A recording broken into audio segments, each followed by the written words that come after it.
Mes origines, je suis pied noir. Euh, avec des origines un peu espagnoles du côté de mon grand-père maternel. Du côté de mon père, je sais pas, parce qu'il y a un mélange, je sais pas. Bon, mais pied noir, et mes racines, elles sont pas pied noir. Parce que je n'ai pas le sentiment, j'ai toujours vécu en France depuis l'âge de 2 ans. Je n'ai pas connu l'indépendance qu'ont connu ma famille. Je n'ai pas, bon voilà. Moi, pour moi, mon pays, c'est la France. Même si je suis née en Algérie.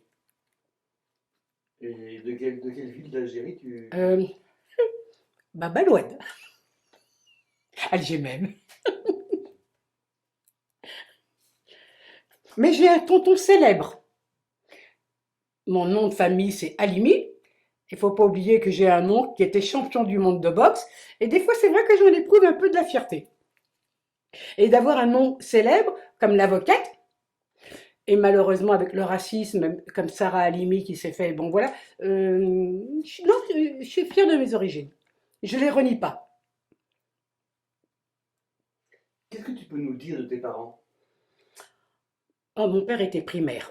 Maman était issue d'une famille, je peux pas dire bourgeoise, mais d'une famille aisée.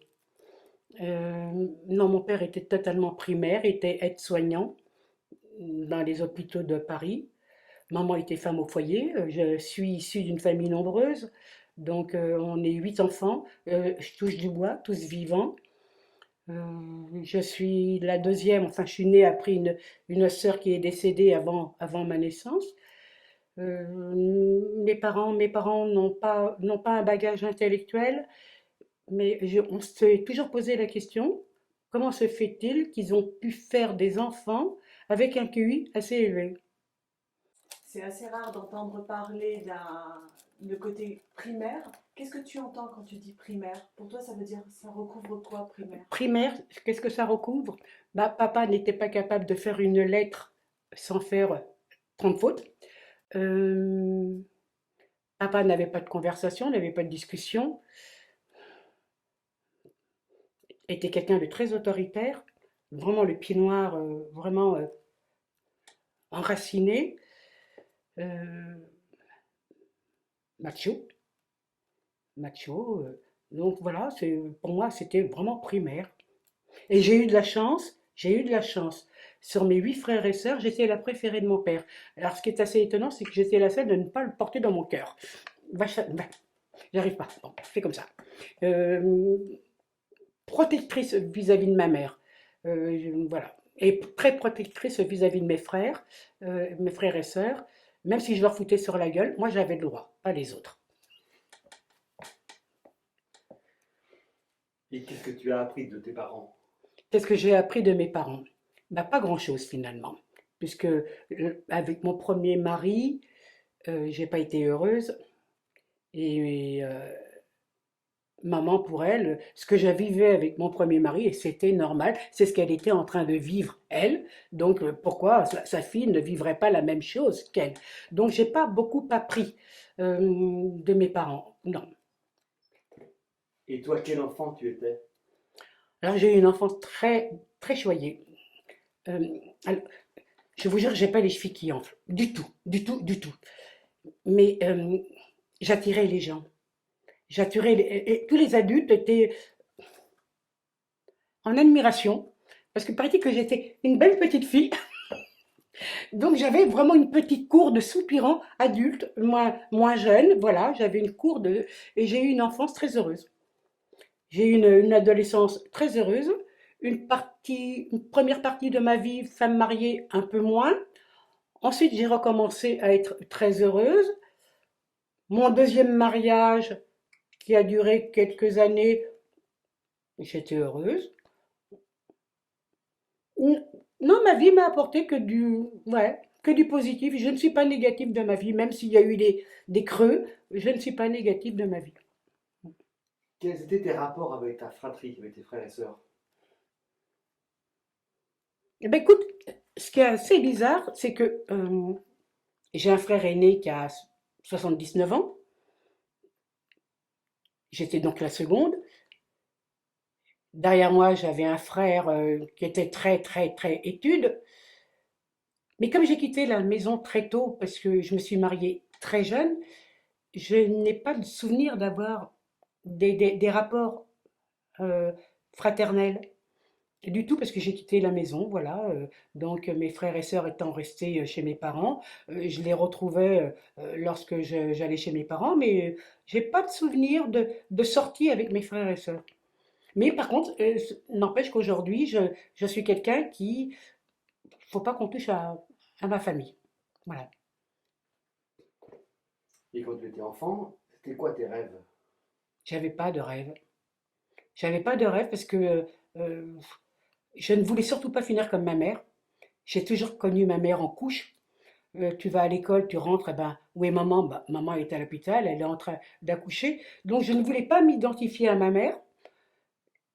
J'avais pas de rêve à proprement parler. Non, j'avais pas de... je me suis laissé pousser comme ça, sans but. Non, non. Vous habitiez où? Dans le 20e, Paris 20e. Voilà. Tu peux me parler du quartier? Alors, le quartier, je ne sais pas si vous avez pris connaissance des Poulbeaux. Eh ben, on faisait partie des Poulbeaux. La famille Halimi était connue, du fait que j'avais cet oncle qui a été connu et qu'il était à l'apogée de sa gloire en tant que sportif. Euh, mais on se retrouvait, tous les gosses du quartier se retrouvaient au square de la place des Fêtes. Euh, non, ben, chacun jouait son petit chef. Non, c'était bien. Le quartier était agréable, agréable. On n'y est pas resté longtemps parce que malheureusement, comme mes parents sont arrivés d'Algérie, il a fallu se loger. Ils ont pris le premier appartement qui leur tombait sur la main. C'était un tout petit appartement, 2 pièces, euh, pas de douche, les toilettes au fond de la cour. Maman nous emmenait au bain-douche une fois par semaine et nous lavait tous les matins dans le baquet. Et je voulais toujours être la première à passer dans le baquet parce que je pissais dedans. Ça permettait aux autres de se laver dans une eau polluée. Ben, voilà. Bon, ça, c'était mon quartier.